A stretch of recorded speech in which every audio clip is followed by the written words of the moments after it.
Welcome to the No Budget Indie Filmcast, where we dip into the independent film universe to highlight those little films that you might not have heard about elsewhere. Will you agree with our panel, or will our panel agree with each other? Tune in to find out.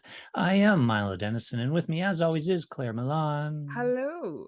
and Cathal Feeney. Hello.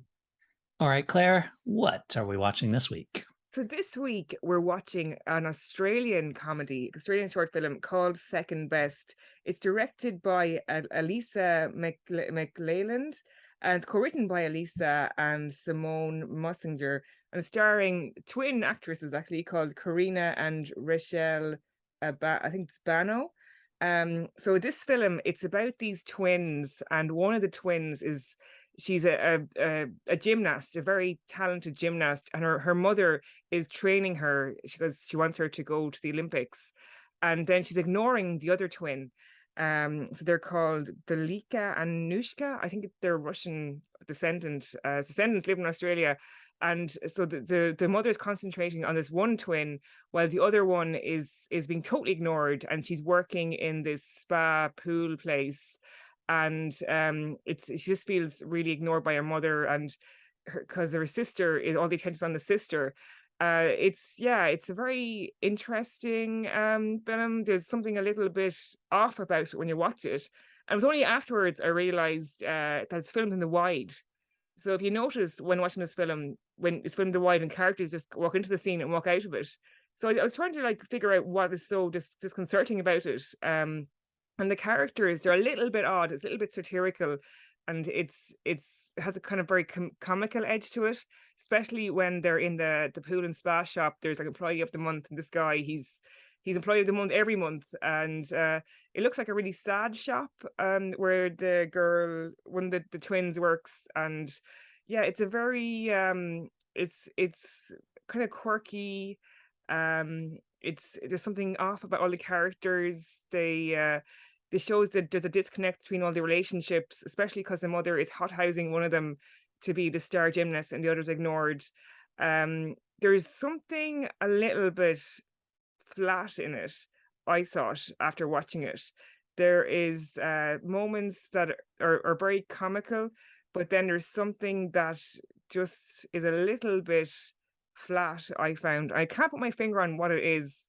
I think there's more comedy in this. There could have been more comedy drawn out of this kind of story and the different characters, and I found it a little bit long as well. But I think it was a really sweet little film, and very interesting the way it was all filmed in the wide. I did enjoy it. I just found there was something a little bit long and just something missing out of it comically wise, and but I did enjoy it in the end. So what do you think of it? I agree with you to a large extent. There was something kind of strange about this film. But at the same time, I liked it. It's sort of this wry, understated, observational humor, and a lot of the humor was really laughing at the two of the characters, which was the mother and the top sales guy. But I guess you could say it was a comedy drama. There was comedy there, but it was also sort of a caustic observation of this competitive, ultra competitive, pushy parent trying to vicariously live her life through her children, and you had this ultra competitiveness of the sales guy as well. But I as you say, there was that the shop was it was so boring. It just had nothing to do all day, and it was amazing if somebody came in to buy something. And as I said, there was humor in it. I like the scene where they walk out on the sales guy in that office. There was no pretense at politeness or anything like that. They just walked out on him. You know? And then there was the scene where one of the guys, he's you don't know he's in the jacuzzi, and then he kind of gets up and he's in the background when the woman comes in to buy the jacuzzi. He's sort of in the background, and he just gets out of the jacuzzi and walks away. I thought that was quite funny. But yeah, like the main figure of fun in this is the mother. But in a way, I felt sorry for her because uh, like the other characters, they just seem to have they live in this sort of semi-comatose state, you know, like they're in this deadly boring job. They come home, they say practically say nothing to each other. The dad is like a sort of a, you know, a Trappist monk, like an early for all that he says. And it's almost like a battle of wills, like between the mother and them, you know, who's gonna wear themselves, who's gonna wear the other damn out first. And she's like this hermit not to give up. She'll find something. She'll find something to celebrate, something to do, something to spice up their incredibly dull lives. Yeah, I think the catch with the comedy is it's not the laugh out loud kind of punchline type comedy. The humor is in the subtlety of it and watching just the kind of absurd relationship that they all have with each other. You know, you've got the mom that is really pushing the one daughter to be successful in that area, and in the process pretty much ignoring the other daughter. So that leaves the other daughter to just kind of hang out with the dad, but the dad doesn't really do much of anything. So she's just kind of stuck working at the same lame job that he's working at, while the mom focuses on the one daughter, trying to make her famous until something happens. And it's like, okay, well, now what's the mom going to do, kind of stuff. And it's so I think that's where that kind of humor comes from. But I think part of the issue is that it doesn't answer a lot of questions, even though they have time to. So, for example, like they do a shot of the pictures showing both girls doing the twirly thing, right? So why Rhythmic did the other gymnastics. ones, huh? I think it's called rhythmic gymnastics. Or to make Yeah, gymnastics. rhythmic Yeah. gymnastics. Okay, so obviously both girls were did it at one point in time. So, but why'd the other one quit? Because they even had the bit where she's hanging out in the pool shop or jacuzzi shop, stretching, right? So she's Mm. still exercising and you know bendy and stuff, but like why? And why doesn't she do it anymore? Like was she just not good enough? So the mom focused on the other one. And so they kind of tease that out, but then they don't really answer it. And same thing, they tease out that they try to imply that the two daughters don't really like each other, but then they don't really.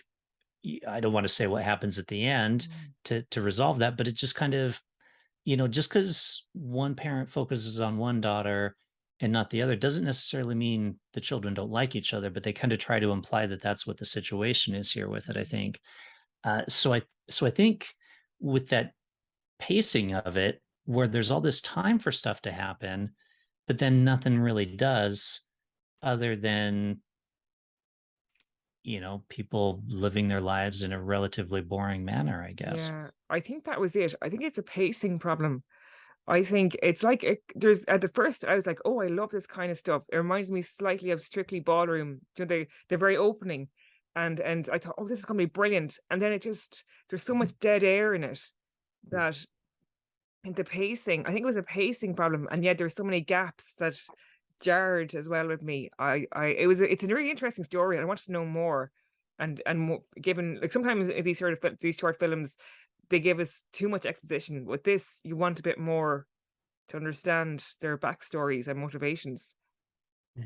It was definitely a stylistic choice I to think pick. so. Yeah, I think With so. Yeah, even regard to the with regard to the two sisters, wasn't there a picture at one stage, and it showed the the shop girl sister this. in a cast? Yeah, Oh, with a broken arm. Yeah. yeah. So it looks Which, to me as if at some stage she had broken her arm Mm, and she'd just been left behind. It's like the ugly duckling or something. Okay, you know, I'll focus on the other one now. mm, Maybe she missed some competition or who knows, but that was the end of her career. yeah, but Uh, just because you break an arm doesn't mean your career is completely over. You know, like it can heal and you can work back. yeah, but like maybe she was just passed out. You know, maybe she missed a few mm, months and the other girl passed her out. You know, like there is Maybe.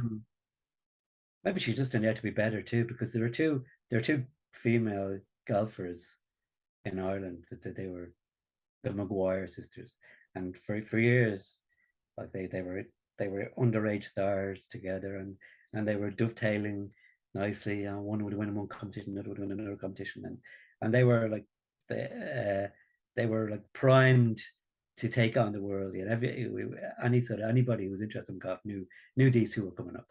One of them went on. She's now professional, and she's in the top 10 in the world. The other one just didn't make it. You know, she just didn't make the grade. She became a professional briefly, and then she dropped out. So you just like twins aren't exactly twins. You know, there's still slight subtle differences between them, and yeah, maybe the other sister just turned out to be better in the end. Which is fine, but justified, because like the girl didn't seem like she was really enjoying her job at the hot tub dealer, sales shop, right? So if she did want to do the band, whatever thing, does that mean she wants to sell hot tubs for a living? Yeah, it did seem a bit You know, strange. That I what whole thought does actually, like was what it does a she want to do family? with her life if not if Yeah. that's fine, right? But what? I wonder, is it a family business, the hot tub thing? I got the It might impression. have been. I mean, Yeah. maybe the dad ran the business, but Yeah. either way, I mean, who Yeah. knows? I, And again, that's stuff that they could have got, and they had the time yeah. to answer all this, but they didn't really, because they were so focused on the style, right? Like you mentioned it, like this is very stylish. The look, the art department clearly did a lot of work in the homes and the costuming and just the overall look of this film and the way it was shot and everything. So this film is like all style with very little substance. It Well, at the is. same time, like they don't necessarily have to answer questions, particularly in a They short. don't. But a lot of times it's legitimate just to leave a question open there. You can decide for yourself what way you want that character to be, or to have been, or to be in the future. Like that's sort of art in a way. Yeah, and films do that all the time, but I think you need to justify it. And I don't know if they necessarily justify it in this one. Yeah, I mean, I guess there are sort of some legitimate questions, about the younger girl, like why did she just suddenly give up completely on life? And it's a very specific style of comedy, like a very dry comedy, which can grate on a lot of people. So it wouldn't be everyone's cup of tea. But yeah, I think it's a stylistic choice, what they're doing to kind of leave certain stuff open. Yeah. I must say, I did not like it. It Yeah. was negative. For instance, when she was the scene in Milo's background when she's crying at the table, I thought that was quite Yeah. funny. In fact, yeah. Yeah, there's certainly a lot of good stuff that happens in the film, but Yeah. all right. Well, should we rate it then? Okay. And see what we really think with our ratings. Cathal, after you. Oh yeah, I'll go first.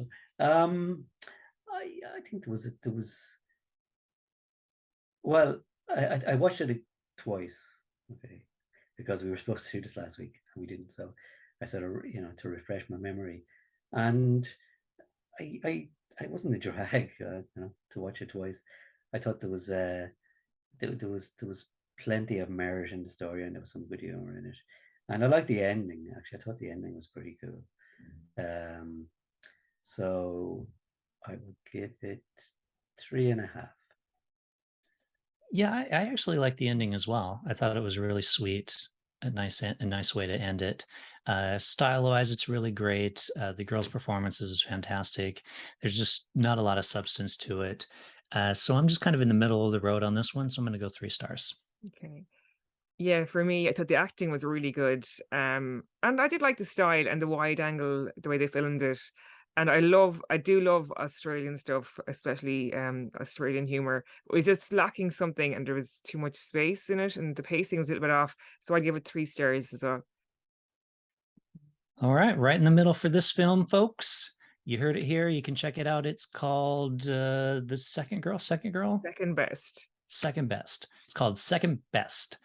Let us know what you think by reaching out to us on Instagram, Twitter, or Facebook. The social medias at No Budget Show, or of course, just leave a comment. And with that, we will say, see you next time, and we'll see you then. Mm. But